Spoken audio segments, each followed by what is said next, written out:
Selamat sore pemirsa, Assalamualaikum warahmatullahi wabarakatuh. Kita berjumpa lagi dalam Kontak Publik hari ini pemirsa, dan kita akan membahas mengenai kepatuhan pemerintah, dalam hal ini adalah Pemko Medan dan juga pemerintah Provinsi Sumatera Utara untuk melayani publik dalam hal ini, karena mungkin kalau Anda menyaksikan Kontak Publik kemarin ini masih ada keterkaitan karena di sini dari Ombudsman Sumatera Utara mereka ini mengadakan sebuah survei yang mengacu pada kepatuhan pada Undang-Undang Nomor 25 Tahun 2009 tentang pelayanan publik. Bagaimana pelayanan yang sudah diberikan kepada masyarakat? Apakah betul mereka ini patuh atau tidak? Dan seperti apa hasil lebih lengkapnya pemirsa? Di sini kita akan membahas mengenai hal tersebut. Dan di samping saya ada Pak Dedi Irsan, Asisten Muda Ombudsman Sumatera Utara. Selamat sore, Pak. Sore, Mbak Mela. Dan Pak Elvanda Ananda, pengamat anggaran yang dulu juga Ketua Fitra atau Forum Indonesia untuk Transparansi Anggaran Sumatera Utara. Selamat sore. Selamat sore. Ya, dan juga pemirsa, untuk Anda nanti kalau mau bergabung bisa juga di 0614522589. Tapi kita ajak berbincang dulu narasumber kita mengenai hasil survei ini. Tapi sebelumnya Pak Dedi mungkin bisa menjelaskan juga sebenarnya mengapa sih kok Ombudsman Sumatera Utara ini merasa perlu mengadakan survei, dan survei ini apakah dilangsungkan di seluruh Indonesia atau hanya di Sumut dan Kota Medan saja? Baik, terima kasih.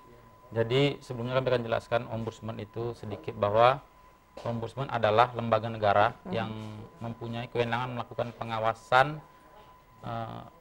penyelenggaraan pelayanan publik yang diselenggarakan oleh instansi pemerintahan dan instansi negara, baik itu yang diselenggarakan oleh badan usaha milik negara, badan usaha milik daerah, serta badan hukum milik negara, dan juga badan swasta atau perseorangan yang diberi tugas untuk menyelenggarakan pelayanan publik tertentu yang sebagian atau seluruh dananya berasal dari APBN dan atau APBD. Jadi kenapa kita merasa perlu melakukan survei ini? Bahwa survei ini juga dilakukan dalam rangka memperingati Hari Anti Korupsi Sedunia yang jatuh pada tanggal 9 Desember 2013. Jadi survei ini dilakukan di seluruh Indonesia, di wilayah yang ada kantor perwakilan di seluruh Indonesia ini dilakukan. Jadi survei ini adalah melakukan observasi atau survei kepatuhan pemerintah Provinsi Sumatera Utara dan juga pemerintah Kota Medan dalam pelaksanaan Undang-Undang Nomor 25 Tahun 2009 tentang pelayanan publik. Jadi ini juga merupakan bagian dari tugas pokok, fungsi dan kewenangan Ombudsman, mengawasi penyelenggaraan pelayanan publik yang diselenggarakan oleh instansi pemerintah dan negara. Baik. Itu dia. Dan kemudian dari hasil survei tersebut seperti apa, Pak? Jadi dari hasil survei tersebut, maka di tingkat pemerintah Provinsi Sumatera Utara ada 14 satuan kerja perangkat daerah yang kita survei yang bertugas menyelenggarakan pelayanan publik. Dan dari 14 SKPD tersebut ternyata 42,85% itu kita membagi dalam 3 zona, yaitu dengan zona merah dengan nilai kepatuhan antara 0 sampai 500, dan juga zona kuning 500 hingga 800, dan juga zona hijau 801 hingga 1000. Jadi zona merah ini adalah tingkat kepatuhan rendah atau buruk. Itu dia. Zona kuning sedang dan zona hijau baik. Jadi di Provinsi Sumatera Utara itu ada sekitar 42,85% itu yang masuk ke dalam zona merah. Hampir 50%. Hampir 50%. Jadi ada 6 SKPD yang masuk ke zona merah. Bisa disebutkan, Pak? Yang masuk ke zona merah di Sumatera Utara itu yaitu Dinas Pendidikan, Dinas Kesejahteraan Sosial, Rumah Sakit Haji, Dinas Tenaga Kerja dan Transmigrasi, Dinas Kesehatan, dan Dinas PU atau Bina Marga. Lalu yang masuk ke zona kuning itu ada 7 SKPD, yaitu Dinas Perindustrian dan Perdagangan, Dinas Pendapatan, Badan Perpustakaan, Arsip dan Dokumentasi, Badan Lingkungan Hidup, Badan Pelayanan dan Perizinan Terpadu, Dinas Perhubungan, Badan Penanaman Modal dan Promosi. Itu jumlahnya 50% yang masuk zona kuning. Dan yang masuk zona hijau hanya satu instansi di SKPD Pemprov Su, yaitu Rumah Sakit Jiwa gitu. Jadi hanya satu yang masuk di zona hijau. Sementara untuk di SKPD pemerintah Kota Medan, kita melakukan survei atau observasi terhadap 15 SKPD, 15 SKPD yang ada di pemerintah Kota Medan. Hasilnya itu 46,66% itu masuk di zona merah, lalu 33,3% itu masuk di zona kuning, dan 20% itu masuk di zona hijau. Jadi masuk di zona hijau itu hanya ada 3 SKPD, yaitu Badan Pelayanan Perizinan Terpadu, Dinas Kependudukan dan Catatan Sipil, serta Rumah Sakit Pirngadi Medan. Baik, baik. Artinya nilai di zona merah itu kan hampir mendekati 50%. Tapi sebelum kita membahas tentang hal itu, Pak Dedi mungkin bisa menjelaskan metodologinya ini seperti apa dan siapa responden dari penelitian atau survei ini? Ya, jadi kita menggunakan metode survei dan membandingkan variabel. Kita memiliki 11 indikator penilaian.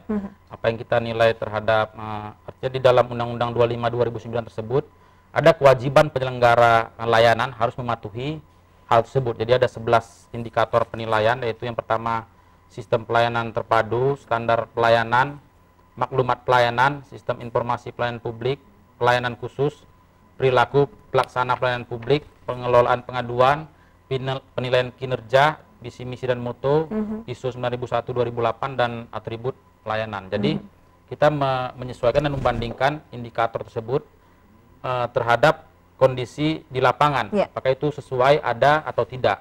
Di samping itu juga kita melakukan observasi atau survei kepada beberapa pengguna layanan pada instansi layanan publik tersebut. Baik, jadi ada kuesioner ya, yang diberikan dan pengamatan langsung, serta kita juga memutu-mutu di lokasi yang kita lakukan survei itu dengan dokumen yang lengkap. Baik, jadi surveinya sudah berlangsung dan itulah tadi hasilnya. Kita ke Pak Elvenda. Pak, kalau tadi mencermati hasil yang disampaikan Pak Dedi ini kan agak mencengangkan juga ya, bahwa pelayanan publik yang dilakukan di Pemko Medan maupun Pemprov Su ini masih mendekati 50% di zona merah. Menurut pendapat Bapak seperti apa ini? Ya, pertama dari sisi dari sisi survei dan metodologinya tentunya belum kita melihat persis, dalam artian itu menggali semua aspek ya, walaupun tadi sudah disampaikan, tapi paling tidak ini satu cerminan yang bisa dijadikan tolak ukur bahwasanya angka persentase yang masuk zona merah ini memang menunjukkan ada kedekatan dengan perspektif anggaran. Nah, artinya dinas-dinas yang merah ini, nah khususnya Kota Medan ini salah satu pengelola anggaran yang besar di apanya. Nah, artinya kalau anggarannya begitu banyak, pelayanan buruk ini mengkhawatirkan dari sisi kebutuhan publik. Nah, sementara zona yang hijau ada juga memang yang patut dikoreksi, khususnya Pemko Medan ya, Rumah Sakit Pirngadi. Nah, barangkali kalau ditanya ke publik, barangkali pasti publik akan bertanya, benarkah zona hijau sudah ada di Rumah Sakit Pirngadi gitu kan? Nah, tapi karena memang tadi ada standar pelayanan yang diukur, tentunya tidak bisa serta-merta itu sama gitu kan. Nah, paling tidak ini satu warning ya buat SKPD atau dinas yang masuk zona merah, karena gimana pun publik punya hak untuk mendapatkan pelayanan sesuai dengan undang-undang yang ada pada saat ini gitu.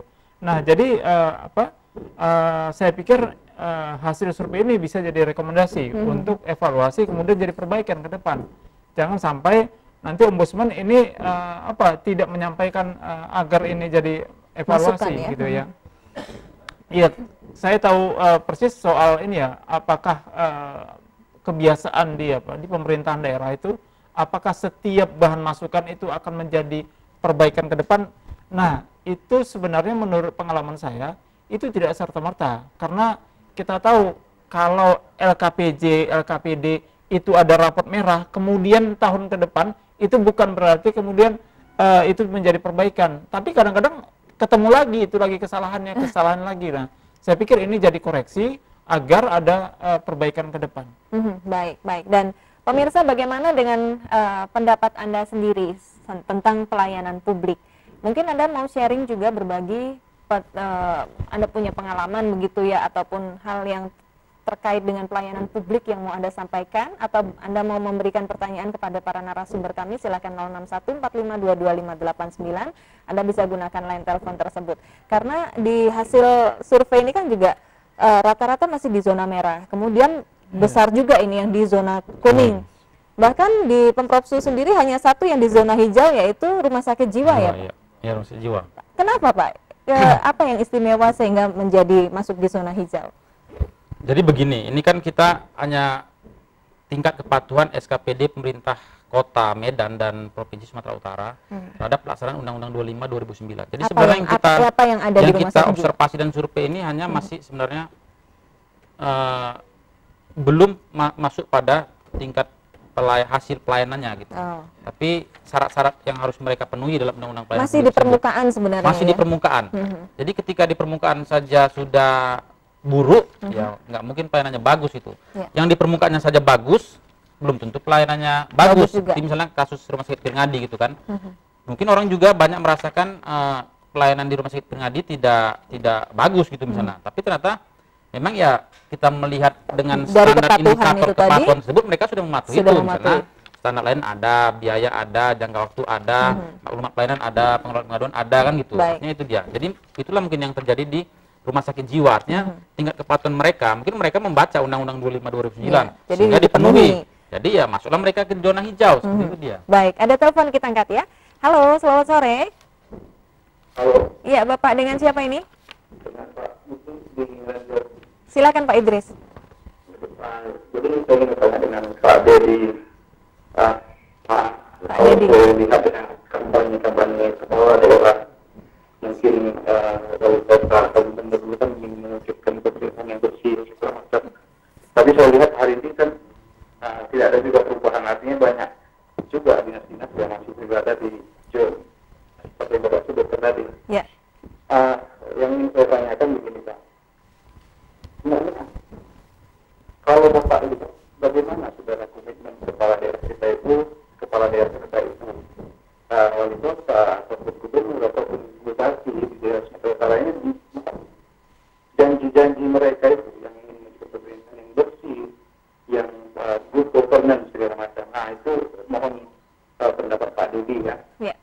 Baik. Sekaligus juga saya melihat juga apa yang disampaikan oleh Ombudsman hari ini kan sebenarnya sebuah fakta bagaimana kita bisa merefleksikan keadaan kita dan juga bagaimana kita membuat langkah ke depan. Bagi saya Ombudsman ini kan sebenarnya lembaga yang sebenarnya muncul dari sebuah ide reformasi pemerintahan. Tapi saya tidak lihat sejauh mana rekomendasi dan kekuatan lembaga ini dalam memberikan pendapat kepada lembaga lain. Baik.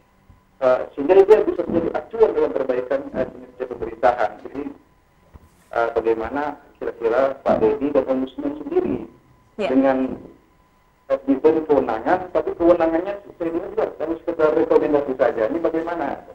Ya. Baik. Pak termasuk juga Pak yang pengamat Pak Elvenda. Ya. Ya. Terima kasih Pak Idris, selamat sore. Jangan-jangan orang bilangnya kayak macan nggak punya gigi gitu Pak. Iya. Gimana Pak Dedi? Ya, jadi terkait hasil survei tersebut, kita baca ada di beberapa media semalam di sebuah media lokal di Medan. PLT Wali Kota Medan sudah menanggapi secara positif. Jadi walaupun ada 2 SKPD yang menanggapi secara negatif, jadi PLT tersebut menanggapi bahwa bisa hasil menjadi survei Ombudsman ini akan kita ya? evaluasi gitu kan. Karena memang dia mengakui kinerja SKPD Pemko hari ini stagnan itu artinya berhenti atau bahkan ada yang menurun. Jadi dia cukup menyambut positif hal tersebut gitu. Jadi memang hasil ini tidak hanya berhenti di sini. Kita akan melaporkan hasil tersebut, menyampaikan kepada kepala daerah. Dalam hal ini Gubernur Sumatera Utara belum ya? Karena kebetulan masih ada beberapa kendala teknis. Kepala kita lagi rakor di Jakarta hari ini.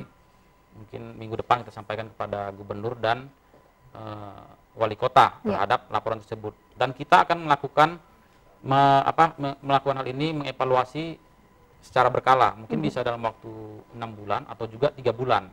Jadi ketika yang misalnya zonanya merah, dia harus memperbaiki secara total gitu apa-apa yang perlu di situ. Dan juga yang zona kuning mungkin memperbaiki kekurangan-kekurangan yang ada, yang belum ada. Seberapa tingkat harus itu, Pak? Karena jangan-jangan nanti tahun depan masih sama atau 6 bulan lagi masih sama. Makanya kita akan evaluasi secara berkala, bisa 3 bulan dan 6 bulan. Jadi ketika dia misalnya 2 kali masuk zona merah, mungkin kita akan rekomendasikan, dan rekomendasi kita secara normatif diatur di dalam Undang-Undang 37 tahun 2008 itu wajib dipatuhi. Mungkin bisa sampai rekomendasi ya pencopotan dari jabatan gitu. Itu dia.